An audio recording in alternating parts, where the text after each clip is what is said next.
ఈరోజు మనం సెమిస్టర్ 1లో ఉన్న environmental studies important questions and quick revision చేయడానికి చూద్దాము. ఎన్వైర్మెంటల్ స్టడీస్ అనేది 40 మార్క్స్ క్వశ్చన్ పేపర్ అన్నమాట. సో దీంట్లో పాసింగ్ మార్క్స్ వచ్చేసి 15 మార్క్స్. ఈ క్వశ్చన్ పేపర్ అనేది పార్ట్ ఏ అండ్ పార్ట్ బిగా డివైడ్ అయ్యి ఉంది. పార్ట్ ఏ అనేది 10 మార్క్స్. దీంట్లో మనకి 4 క్వశ్చన్స్ ఇస్తారు, ఎనీ 2 రాయాలి. Each question carries 5 marks. And part B వచ్చేసి 2 క్వశ్చన్స్ ఇస్తారు with internal choice A and B అన్నట్టు.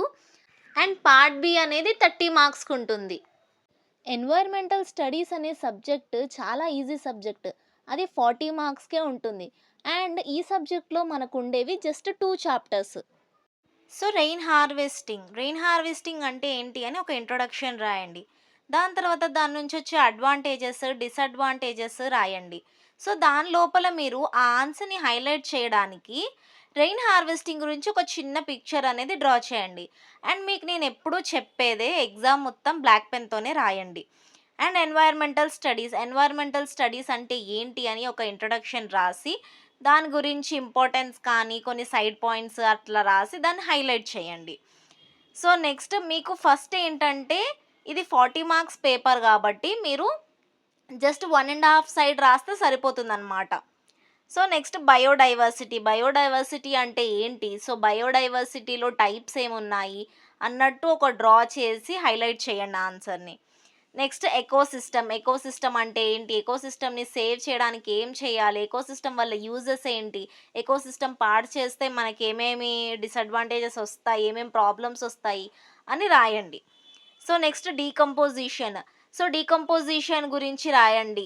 అండ్ డీకంపోజిషన్ అవ్వడానికి ఎంత టైం పడుతుంది, ప్లాస్టిక్ డీకంపోజ్ అవ్వడానికి ఎంత టైం పడుతుంది, లేకపోతే ఒక యానిమల్ డీకంపోజ్ అవ్వడానికి ఎంత టైం పడుతుంది అన్నట్టు కొన్ని రాయండి. ఓకేనా. నెక్స్ట్ వాటర్ కన్వర్షన్ గురించి ఇంట్రొడక్షన్ రాసి దాని గురించి కొంచెము ఇంపార్టెన్స్ కానీ అలా ఏమైనా రాసేయండి. 1.5 సైడ్ అయితే సరిపోతుంది లాంగ్ ఆన్సర్స్కి. అండ్ షార్ట్ ఆన్సర్స్ గురించి మీరు సపరేట్గా నేర్చుకోవాల్సిన అవసరం లేదు, లాంగ్ ఆన్సర్స్లో నుంచే ఇస్తారు మీకు. సో నెక్స్ట్ చాప్టర్ 2లో నుంచి pollution and types of pollution అంటే ఇప్పుడు ఎలా అడుగుతారంటే వాటర్ పొల్యూషన్ గురించి సపరేట్గా కానీ, ఎయిర్ పొల్యూషన్ గురించి సపరేట్గా కానీ, ఇట్లా సపరేట్గా పొల్యూషన్స్ గురించి అడుగుతారనమాట. లేకపోతే పొల్యూషన్ అంటే ఏంటి, టైప్స్ ఆఫ్ పొల్యూషన్స్ అని అడుగుతారు. సో మీరు పొల్యూషన్ అంటే ఏంటి అండ్ వాటి టైప్స్ ఆఫ్ పొల్యూషన్స్ అండ్ కొంచెం డ్రా చేయడానికి ట్రై చేయండి దాని గురించి. అండ్ నేను మీకు పద్దాక డ్రా చేయండి అని ఎందుకు అంటున్నానంటే, ఇలాంటి ఆప్షనల్ సబ్జెక్ట్స్‌లో మీరు డ్రా చేస్తే మీ పేపర్ అనేది హైలైట్ అవుతుంది. అలా అని అన్ని సబ్జెక్ట్స్‌లో డ్రా చేయమని కాదు. And next environment and human health. ఇలాంటి క్వెషన్ వచ్చినప్పుడు ఏం చేస్తారంటే ఫస్ట్ ఎన్వైర్న్మెంట్ గురించి, హ్యూమన్ హెల్త్ గురించి రాయండి. అండ్ ఎన్వైర్న్మెంట్ వల్ల హ్యూమన్ ఎంత డెవలప్ అవుతాడు అండ్ హ్యూమన్ వల్ల ఎన్వైర్న్మెంట్ అనేది ఎంత ట్రబుల్ అవుతుంది అన్నట్టు కొంచెం రాయండి. ఓకేనా. Next disasters. సో హ్యూమన్ చేసే పనుల వల్ల ఎన్ని డిజాస్టర్స్ వస్తున్నాయి అన్నట్టు రాయండి. అండ్ ఆ డిజాస్టర్స్ గురించి రాయండి. ఫస్ట్ డిజాస్టర్ గురించి ఇంట్రొడక్షన్ అనేది రాయండి. అండ్ మీరు ఇందాక చెప్పినట్టే లాంగ్ ఆన్సర్స్ నేర్చుకుంటే షార్ట్ ఆన్సర్స్ నేర్చుకోవాల్సిన పని లేదు. అండ్ నెక్స్ట్ గ్లోబల్ వార్మింగ్ అనమాట. గ్లోబల్ వార్మింగ్ గురించి రాయండి. అండ్ అది ఎందుకు వస్తుంది అని రాయండి. సో అది రావడం వల్ల ఎంత డిసడ్వాంటేజెస్ ఉన్నాయి, ఎంత ట్రబుల్ ఫేస్ చేయాలి, ఫ్యూచర్ ఏమవుతుంది అన్నట్టు రాయండి. అండ్ దాని గురించి ఒక డ్రాయింగ్ రాయండి. అండ్ నెక్స్ట్ ఓజోన్ లేయర్ ఎంత ఇంపార్టెంట్ ఎర్త్కి. ఓజోన్ లేయర్ లేకపోతే ఏమవుతుంది, డైరెక్ట్గా యూవీఏ అనే రేసెస్ అనేది డైరెక్ట్గా ఎర్త్ పైన పడుతుంది. అండ్ స్కిన్ ఇరిటేషన్స్ కానివ్వండి, లేకపోతే రెడ్నెస్ కానివ్వండి, అండ్ పెట్స్ కానీ అవన్నీ ఎండకి చనిపోవడము, అలాంటి కొన్ని డిసడ్వాంటేజెస్ అనేవి రాయాలన్నమాట. సో ఇది మీరు 1.5 సైడ్ రాస్తే సరిపోతుంది. అండ్ షార్ట్ ఆన్సర్స్కి మీరు జస్ట్ 4 to 5 లైన్స్ రాస్తే సరిపోతుందన్నమాట, 5 మార్క్స్ వచ్చేస్తాయి. అండ్ మేక్ ష్యూర్ మీరు డ్రా చేయడం కానీ, లేకపోతే సైడ్ హెడ్స్ హైలైట్ చేయడం కానీ, ఎందుకంటే మీరు టోటల్ బ్లాక్ పెన్తో రాస్తారు. సో వాళ్ళకి సైడ్ హెడ్ ఏంటి అనేది వాళ్ళకి అర్థం కావాలంటే మీరు సైడ్ హెడ్ని హైలైట్ చేస్తూ రాయాలన్నమాట.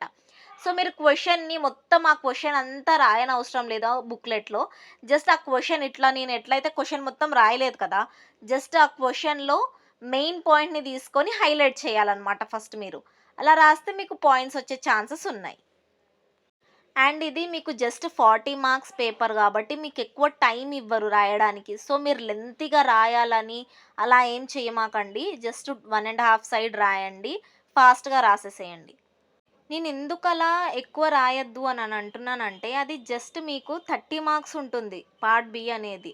సో, ఈచ్ క్వెషన్‌కి మీకిచ్చేది 15 మార్క్స్. మీరు 15 మార్క్స్‌కి అలా పెద్దగా 1 ½ గాకుండా ఇంకా ఎక్కువ రాస్తే మీకు టైం సరిపోదు. వాళ్ళిచ్చేది తక్కువ టైము.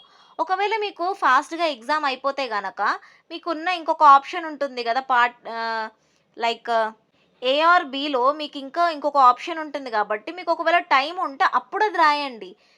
మీకొకవేళ ఆ ఆన్సర్ గనక కరెక్ట్ అయితే దేనికి ఎక్కువ పాయింట్స్ వస్తే అది ఇస్తారనమాట మీకు ఎగ్జామ్‌లో.